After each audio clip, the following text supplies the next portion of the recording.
L'entreprise Rémy Garnier a été fondée par Monsieur Rémy Garnier en 1832. Son fils lui a succédé, il a vendu son entreprise.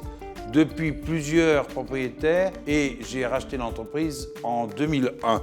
Donc il y aura bientôt 13 ans que je dirige cette entreprise. Elle a toujours été spécialisée dans la fabrication de produits de fermeture de portes et de fenêtres à base de bronze.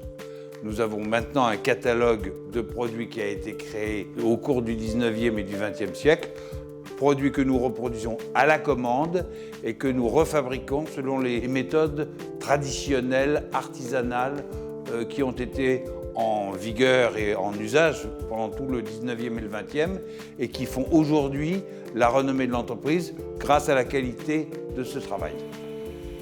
Un produit de quincaillerie ou de serrurerie fait appel à beaucoup de métiers successivement. Parce qu'on commence par de la fonderie, ensuite il y a les ébarbeurs, il y a les ciseleurs, il y a les tourneurs, il y a les monteurs en bronze, les polisseurs, les metteurs au bain, les patineurs. Tout ça, c'est des métiers qui ont une vraie spécialité qui correspondent à une étape de la fabrication et de l'évolution du produit. Le siège historique de l'entreprise est ici. Nous sommes dans ces locaux, boulevard de la Bastille, depuis environ 160 ans. Mais avec le développement de l'entreprise, nous avons été amenés à délocaliser une partie de nos ateliers en Touraine, à Château-Renaud, où nous avons une fonderie et un atelier de traitement de surface. On fait de plus en plus de sur-mesure et même à travers nos produits les plus classiques qui ont été créés au 19e et qui sont dans notre catalogue depuis cette époque-là, nous sommes amenés très souvent à les adapter à la demande du client. Nous sommes évidemment toujours à l'écoute de nos clients, c'est-à-dire que nos décorateurs avec lesquels on travaille, ils nous soumettent des dessins que nous traduisons informatiquement et nous en faisons des prototypes avant de faire des produits de fabrication. Ça enrichit la collection, ça nous oblige à adapter nos modes de travail et nos modes de production aux conditions d'aujourd'hui. C'est très important de savoir qu'on a vis-à-vis de l'extérieur et vis-à-vis de la clientèle étrangère qui est essentiel pour nous parce que ce n'est pas le marché français qui pourrait continuer à nous faire vivre seul.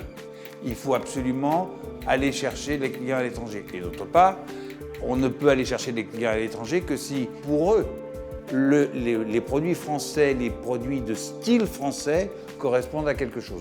Donc le label Entreprise du patrimoine vivant est essentiel pour nous pour, vis-à-vis de l'étranger, qualifier notre entreprise.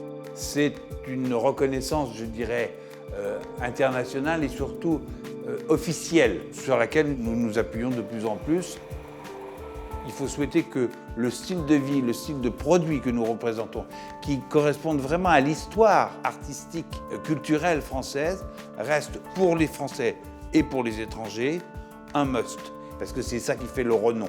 Derrière, effectivement, ce qu'on peut souhaiter à l'entreprise, c'est que sa réputation fasse que nous soyons questionnés le plus en amont possible par les prescripteurs pour les accompagner tout au long de la maturation de leur projet et faire en sorte que leur projet et nos produits soient les mieux adaptés aux conditions de vie d'aujourd'hui. Et donc que ça dure le plus longtemps possible et que les outils dont nous pouvons disposer viennent vraiment compléter le savoir-faire des compagnons de l'entreprise.